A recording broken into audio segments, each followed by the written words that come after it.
Nueva hora.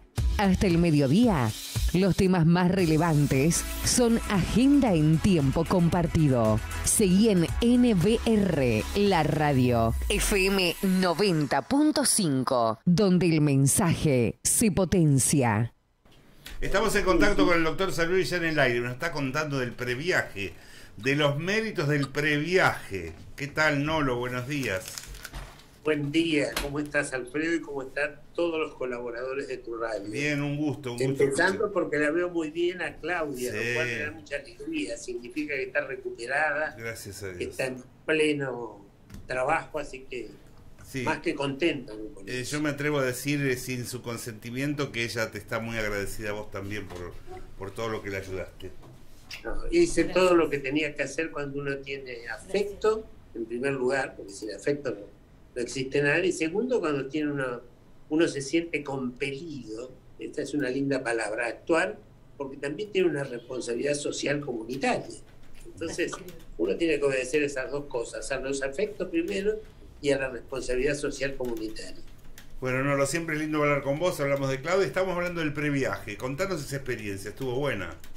La experiencia del previaje me parece que estoy convencido que ha sido un gran acierto del AMED, porque uno paga la totalidad de los servicios turísticos que va a usar, sea hotel o gastronomía o lo que fuere, y el Estado Nacional, como una forma de estimular la actividad hotelera, empresarial, gastronómica y de servicios, te devuelve, en algunos casos, hasta el 50%. En aquellos que como quien habla está jubilado, el reintegro es el 70% de lo que vos abonaste. Reintegro que no es que te dan el dinero, sino que vos por una tarjeta que te extiende el Banco Nación, en todos los comercios adheridos, que no solamente son hoteles, yo he comprado medicamentos con la tarjeta. Yo he pagado un remis. Bueno, ahí está.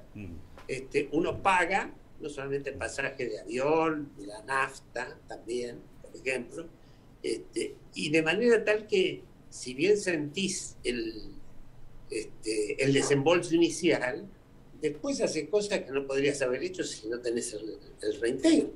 Vamos a ser sinceros. Clarito. En el caso mío, yo no hubiera vuelto después de eso, de esa semana, que pude darme el gusto de llevar a toda mi familia, a través de un mecanismo que se llama la Fundación PP, Papá Paga. Entonces, la Fundación PP, mirá. Papá Paga. Bien. Entonces esta fundación, escasa de fondos, como se supone que son todas las fundaciones hogareñas o socialmente mínimas, tuvo la posibilidad después de irse 2 semanas a Mar del Plata, con la tarjeta del previaje. Así que eso genera un círculo virtuoso de la economía, porque uno gasta, ese gasto se traduce en inversión de personal, en rentabilidad empresaria también, y posibilita a mucha gente salir de viaje. Porque si bien uno ahí tiene un desembolso inicial importante, bueno, depende del lugar que se elija, los días, etcétera, uno tiene también un reintegro importante. En el caso de los jubilados, si vos gastaste 100.000 pesos, te reintegran 70.000, hasta el 70%. Sí. Esto hay que reconocerlo que ha sido un acierto muy beneficioso del Ministerio de Turismo y Deporte. Mientras tanto estamos atando con alambre los acuerdos con el fondo, ¿no? Sí, estamos con... También me gusta la frase, porque la dijo de Copani, la famosa canción de Copani, que felizmente no tiene nada que ver con los disparates que acaba de decir Javier Calamaro ayer, dignos de integrar la antología del disparate. Pero más allá de eso, el acuerdo con el fondo, que no nos pone contento a nadie, vamos a ser sinceros, sí implica la posibilidad de un ordenamiento financiero a esta Argentina endeudada, no por vocación y decisión nuestra. Cuando digo nuestra me refiero al frente de todos, o los que compartimos un mismo espacio político, ni mucho menos a la mayoría de la población argentina, sino que nos estamos haciendo cargo como nación, la nación que es el Estado jurídicamente organizado, como Estado de una deuda contraída espantosamente, por 57.000 millones de dólares. Felizmente se desembolsaron nada más que 44.500 y hay que pagarlos si uno pretende tener acceso a otra fuente de financiamiento. Todos saben que es muy lindo ir a firmar acuerdos a Moscú o a China, como lo está haciendo el presidente. Dejo Barbados porque a Barbados va como presidente de la Confederación de Estados Latinoamericanos del Caribe, pero todos esos financiamientos que nos puede brindar China, bueno, por lo pronto nos tiene que brindar financiamiento de esas dos centrales hidroeléctricas de Santa Cruz, la Cepernic y la de Néstor Kirchner. Está todo muy bien, pero dicho con palabras comunes, muchachos, nosotros tenemos la plata, los yuan, la moneda china, lo que ustedes quieran, pero primero vayan y arreglen con el fondo. Después que arreglen con el fondo, vengan que nosotros le damos financiamiento. Entonces, esto no se puede soslayar, porque además es muy fácil gritar como grita, digo en sentido figurado, Alicia Castro u otros que la acompañan, el mismo Lozano, que tiene una responsabilidad muy importante, director del directorio del Banco Nación, porque cuando uno no tiene responsabilidades políticas, lo dice alguien que las tuvo de un ministerio muy importante, que es el de Educación, tenés que combinar la responsabilidad, la ética de los principios con la ética de las responsabilidades. Esto no es mío, lo decía Felipe González. Y a mí en su momento me sonaba mal. Después cuando tuve que ejercerlo, me sonó bien, porque dije, claro, yo no teniendo responsabilidades puedo auspiciar romper el fondo, no pagarle un centavo, denunciarlo ante la Corte Internacional de la Haya, todo eso se puede hacer. Ahora, también después hay que atenerse a las consecuencias, naturalmente, ya las hemos vivido. Acuérdense de la etapa trágica del 2001, digo trágica por los 29 muertos, y después, como se terminó arreglando con el fondo, se terminó cancelando la deuda con el fondo. Esta fue una decisión política maravillosa, tanto de Kirchner como de Lula en Brasil, pero después hubo que ahora que hacerle frente a esto, una deuda que no contrajo este gobierno ni ningún otro gobierno elegido democráticamente, como no sé, el de Macri. Eso es así. Entonces, el criticar a Macri, el denunciarlo como lo denunció el presidente de la República, para que se investigue la responsabilidad eventualmente penal, no política. Política la tiene toda la responsabilidad Macri y quienes hacen de acompañantes, a veces gratuitos, como lo ha hecho la Unión Cívica Radical en algunos casos. Esa es la responsabilidad primaria. Ahora, puede haber una responsabilidad penal por malversación de fondos públicos. El presidente de denunció. Entonces, aunque no me lo pregunte, yo me anticipo a decir que me parece absolutamente imprudente la renuncia de Máximo Kirchner, no solamente imprudente por el tiempo en que lo hace, en vísperas de un viaje importante, donde el presidente de todos los argentinos, de los que lo votamos y de los que no lo votaron, va a entrevistarse con los dos líderes mundiales que junto con el presidente de Estados Unidos son los tres líderes mundiales más importantes que tiene, valga la redundancia, el mundo. El primer ministro chino, Xi Jinping, que nunca me sale bien, y con Putin.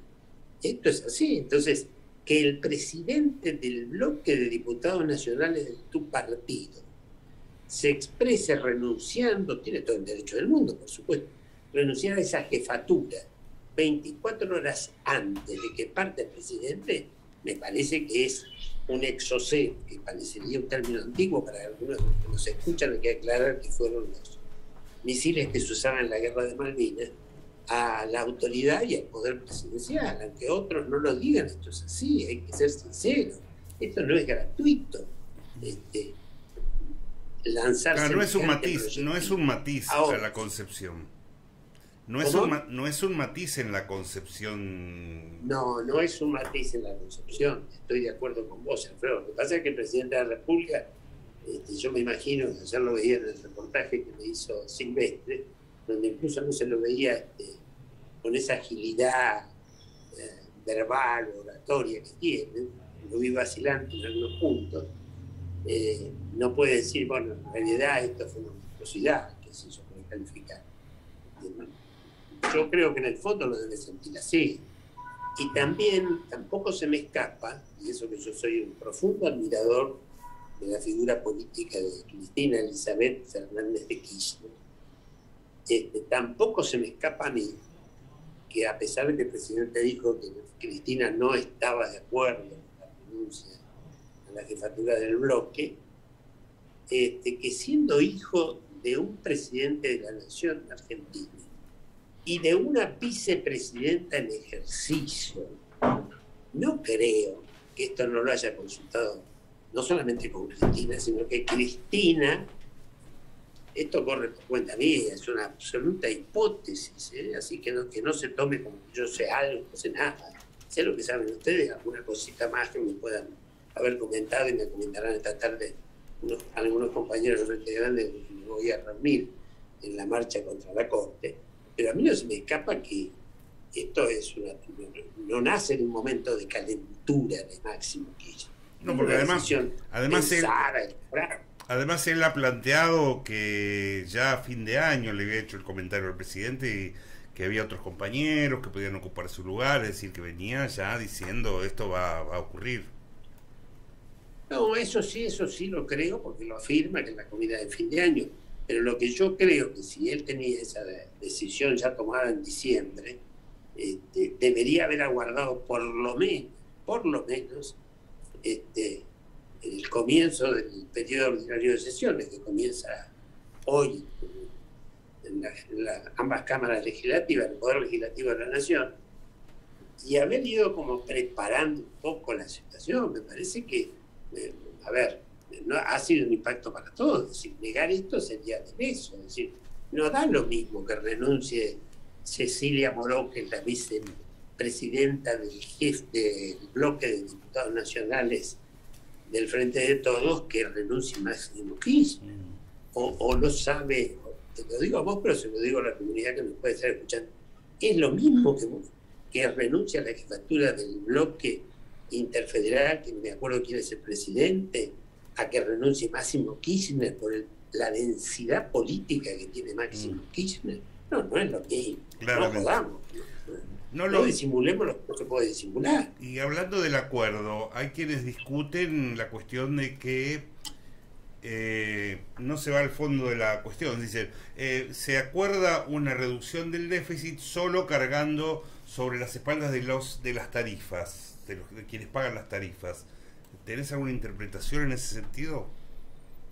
La interpretación que yo tengo, yo no conozco la letra chica del acuerdo, conozco lo que conocemos todos a través de la información periodística. A mí me parece que el nudo central es precisamente garantizar un déficit fiscal en descenso, pero sin alterar la sacralidad, por darle mucha importancia, de los salarios de los trabajadores y de los servicios de tarifas públicas para los sectores más bajos. Ahí hay un proyecto que tiene que tratar la Cámara de Diputados de la Nación sobre la segmentación de las tarifas de manera tal que aquellos sectores más empobrecidos o menos beneficiados desde el punto de vista económico y social paguen no más del 20% de aumento, no más del 20%, mientras que otros sectores que podemos o tenemos capacidad para pagar servicios de otra forma, lo hagamos tampoco estamos hablando que en el peor de los casos, escuchen bien, en el peor de los casos, el aumento máximo que se permitiría sería el 91%, pero no para todos los sectores, sino para los sectores más económicamente más potentes, si se quiere. Y ahí en las tarifas es donde se va a centrar esta reducción del gasto público, en la flexibilización de tarifas. No, está bien la pregunta, la reducción esta es una discusión semántica de interpretación, pero muy importante, porque el fondo tradicionalmente con Duhovne, con Macri, y hasta ahora también lo sigue haciendo, califica como gasto lo que es una inversión. Por ejemplo, El gasto educativo, que es fenomenal en Argentina y ahora felizmente está volviendo a ser el 6% del Producto Bruto Interno, no es un gasto, es una inversión. Hacer obras, cualesquiera sean necesarias, yo me referiría al comienzo de mi exposición de las 2 represas de Santa Cruz. Digo Santa Cruz, pero hay muchas otras que se están gestando y se están haciendo. Es una inversión porque le queda al país, no es un gasto como se fueron los 44.000 millones que endeudó Macri al país. Entonces, en esto, yo creo que la tarea fundamental del grupo político al que pertenecemos, como Frente Grande, como Frente de Todos, y de todos los que comparten distintas líneas políticas o partidos políticos, proyectos de país, es controlar, repito, enfáticamente, el cumplimiento de lo pactado. Si el cumplimiento de lo pactado, mal que nos guste, es que cada 3 meses van a revisar un número, es cada 3 meses hay que estar atento y decir, no, esto no es gasto, esto es inversión. Y esto está garantizado por una ley del Congreso, que fue la ley que se sancionó el año pasado respecto de la deuda pública, no me sale el término concreto. Entonces, esto no es un acuerdo para festejar, por supuesto que no, pero es un acuerdo que no trata de ordenar una deuda que yo no contraje, ni vos, ni ninguno de los que están escuchando, que en todo caso la verán con más placer, o por lo menos con mejores ojos quienes pertenecen al partido, a la oposición, llámese PRO y Unión Cívica Radical, tendrán que bancarse en lo que les incida negativamente, porque es así, ellos votaron y siguieron cumpliendo con este programa, lo han dicho el otro día, dijeron, bueno, está bien el acuerdo, pero ¿por qué se tardó tanto? Y si hubieran hecho otro acuerdo dirían lo mismo, siempre la crítica por la crítica en sí misma, no es una crítica propositiva. Entonces, volviendo, esto no es un acuerdo para festejar, nadie puede estar contento descorchando botellas. Fíjense la diferencia entre esto y lo que fue el famoso acuerdo sobre la deuda externa, el famoso acuerdo Brady, ¿recordás? Sí. En el año 92, Cavallo, ministro de Economía. Lo que hizo ese acuerdo, ¿qué fue? La deuda, que no se sabía si estaba o no estaba, la canalizó y dijo, no, todo esto es deuda pública, así que el Estado no nos va a ejecutar el Fondo Monetario Internacional, pero vamos a pagar todo. Bueno, esto se le parece en parte, porque le hace algo tan injusto como pagar una deuda que se dilapidó en nada, mejor dicho, en pagar la fiesta de los multinacionales, de las y los multinacionales que venían acá, compraban pesos, los convertían en dólares y después se los llevaban. Entonces, esencialmente, ahora, ¿qué nos pasa? ¿Para qué nos sirve el acuerdo? Y nos sirve para esto que acabo de decir, que cuando vos te sientes con otros organismos de crédito internacional, Banco Interamericano de Desarrollo, la Comisión Andina de Fomento, todas las... Digan, bueno, mire muchachos, yo necesito esta plata. Ahora, no me digan más que tengo que arreglar con el fondo, porque yo ya arreglé con el fondo, pasé por el Congreso, cosa que no hizo Macri, la refinanciación de la deuda externa en dólares. El peso se está pagando. Ahora sentémonos, supongo que le dirán al Banco Interamericano de Desarrollo, a la Comisión Andina de Fomento, mira, necesito 150 millones de dólares para hacer no sé qué obra pública que va a mejorar X calidad de vida, o mejor, más que la calidad de vida, la construcción de un dique en la provincia de Santiago del Estero, que poniendo un ejemplo en Bolivia. Bueno, para eso va a servir este acuerdo. Pero como este acuerdo va a ir acompañado del crecimiento económico, que sería absurdo que alguien lo niegue, que se está viviendo de rebote o no rebote, los que lo quieren disminuir dicen, no, esto es el rebote, porque habíamos quedado tan mal.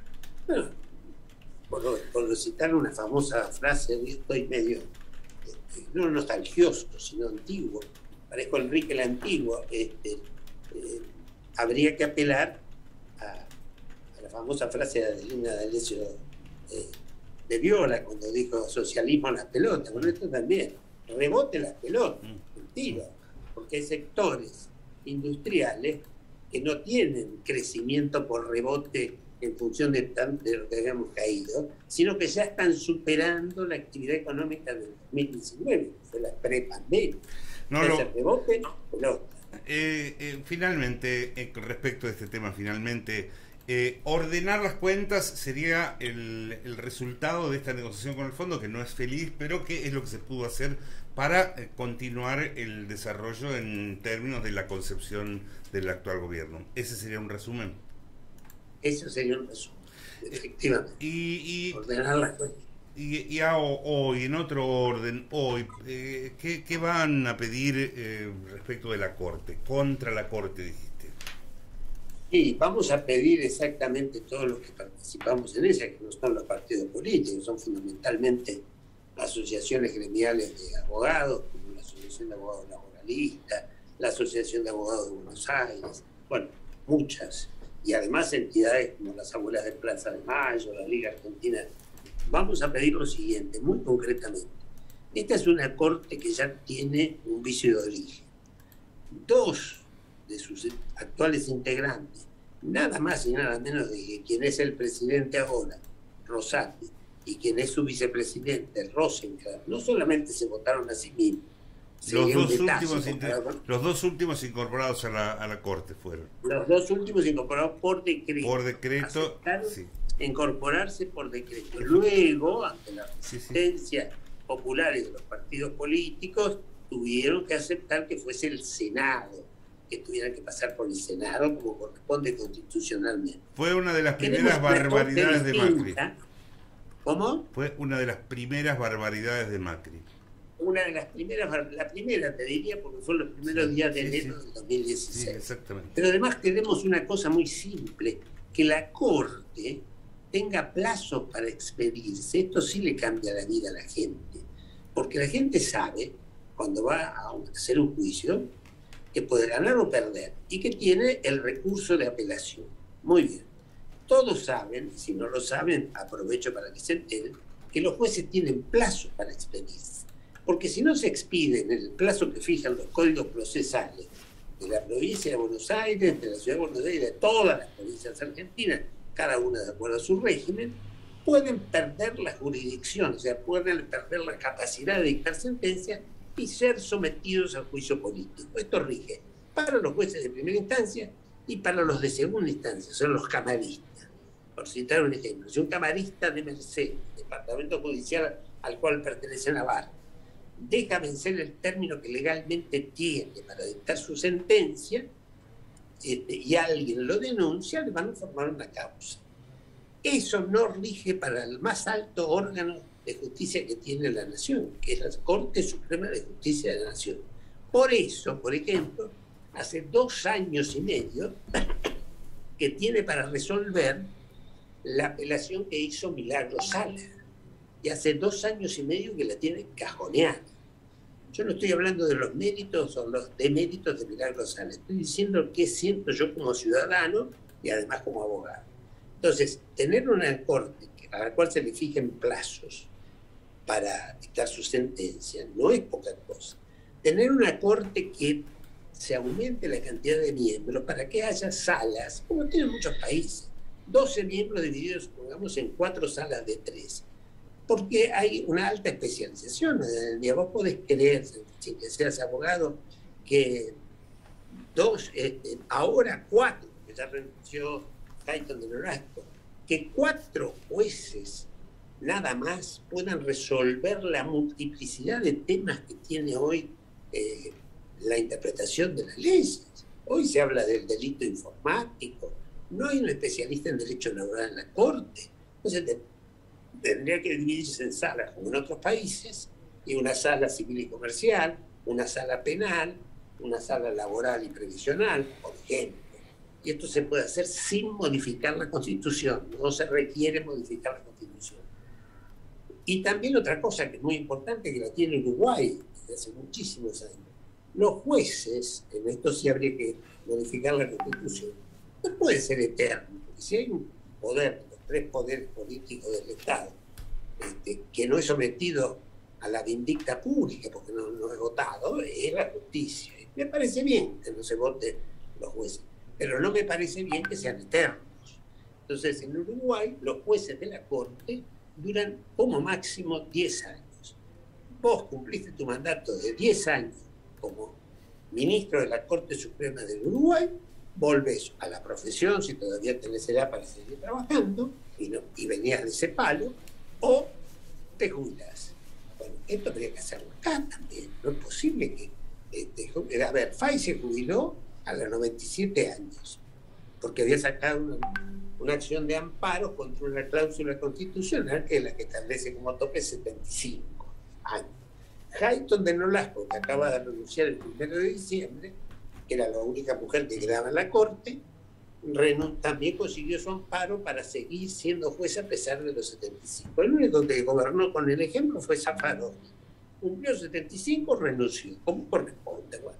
Pero ¿para qué queremos todo esto en la parte? Para presionar como ciudadanos y para que esta Corte deje de hacer barrabasadas como la que ha venido haciendo. ¿No se acuerdan de lo que fue la ley del 2x1 que dejaban en libertad a los genocidas? ¿Cómo se modificó eso? Porque rápidamente los legisladores dejaron sin efecto esa norma para los genocidas y para los delitos de lesa humanidad, se modificó. Pero la Corte no lo hizo. Y ahora termina con esta última barrabasada. Ya sé que estoy hablando mucho, pero trato de ser docente. Y es que la composición del Consejo de la Magistratura, que tiene ahora 13 miembros, en lugar de los 20 que tenían antes o de los 17 que propone ahora el actual gobierno, la Corte falló respecto si es constitucional o no la composición de ese Consejo por 13 miembros. Y más allá de la opinión que me merezca el fallo, que no es buena, pero cometen el disparate jurídico que lo sabe cualquier chico ya no de la Facultad de Derecho, que haya dado instrucción cívica o educación democrática o orientación de la ciudadanía. La Corte le dice al Consejo de la Magistratura, bueno, dejo sin efecto la ley que creó el Consejo con 13 miembros. Y esto es un defecto que hay que adjudicárselo al kirchnerismo, porque esa ley de 13 miembros del kirchnerismo. Pero hay que volver a la composición anterior de los 20 miembros, cuyo presidente es el presidente de la Corte. Pero eso sí, ustedes tienen plazo hasta abril para hacer una nueva ley. Si no la sacan antes del 16 de abril, volvemos a la ley anterior. Un disparate, porque una ley solamente puede ser, lo dice la Constitución, lo dice el Código, derogada en todo o en parte por otra ley. La Corte no puede arrogarse la facultad de dejar sin efecto una ley, puede declararla inconstitucional, como lo hizo con la ley de obediencia de vida, pero ¿qué después hizo Congreso? Derogó la ley de obediencia de vida. Y esto es lo mismo, fíjense el disparate jurídico. Es decir, de darle vida a una ley que ya no existe. Es decir, que lo concreto es que ustedes llevan justamente consignas muy claras respecto de la... Absolutamente, porque esto le cambia la vida. Si las sentencias de la Corte tienen un límite, Alfredo, no se van a eternizar las sentencias, por ejemplo, previsionales, que antes, felizmente ahora la ANSES ya no las apela, pero después de haber perdido todas las apelaciones posibles, la ANSES apelaba ante la Corte. Años de años, los pobres jubilados, se llamó el genocidio geriátrico. Bueno, eso, si la Corte tuviera plazos, no pasaría. No puede haber un expediente como el embargo de la Nación, esa medida cautelar de 300 millones de pesos que hace, no sé, 13 años, 14 años que está vigente. ¿Y crees que puede ser queremos una Corte distinta, una Corte como fue la del principio, la del 2003, esa Corte que sacó fallos memorables, como el fallo de la defensa colectiva, la defensa de los intereses colectivos, que reconoció que una ONG puede reclamar por el medio ambiente, por las tarifas, por lo que sea, porque son intereses colectivos de la comunidad que están en juego. Esa Corte ya dejó de existir, no solamente porque murieron varios de sus integrantes, sino porque además está en actual composición de 4 miembros que concentran el poder más grande y absoluto que pueda existir en la Argentina, porque todos los demás estamos con cortapisas legales. Vos no podés hacer lo que se te cante en la radio, no podés insultar, agraviar, no tenés esa facultad, ese poder, y está bien que no lo tengas como no lo tienes. Pero la Corte puede hacer cualquier cosa, no rinde cuentas ante nadie, salvo que lo denuncies se los juzgue, como se juzgó a la corte del Menemato, y entonces se designa una nueva corte. Bueno, contra todo esto, contra este estropicio, esta es la palabra, el estropicio de la justicia, marchamos hoy a las 18 horas al Palacio de Justicia de la Nación. Está instalada la Corte Suprema de Justicia de la Nación. Seguramente la semana que viene volveremos a hablar de esta cuestión, a ver cómo van las cosas. Queremos agradecerte mucho. Con todo gusto. Si no los he cansado demasiado, no puedo volver a cansar más todavía. Sí, si acá alguien me dice, te podrías haber ido a almorzar, que Salviolo te hace el programa solo, dice. Cansador, las pelotas, decirlo. No, con gracias. Un abrazo enorme. Gracias, Alfredo, un abrazo grande y un beso enorme para Claudia, que tiene una pelea fenomenal, y a mí me emociona recordar esa pelea. Y me emociona también, aunque vos no lo digas, toda la ayuda que también vos le brindaste. No solamente fui yo que lo hice, lo volvería a hacer, pero con tantísimo gusto. Pero la luchadora, la que puso el cuerpo, como decía Bonavena cuando te sacan el banquito, fue Claudia. Gracias. Un beso grande para Claudia, para todos. Disculpas por la extensión mía, pero bueno, bánquenme. Disculpa las pelotas. Chao, no. Hasta pronto. El doctor Antonio Pascual, Francisco Salviolo, termina siempre expresándose claramente. Gracias, Noro. NBR, la radio 90.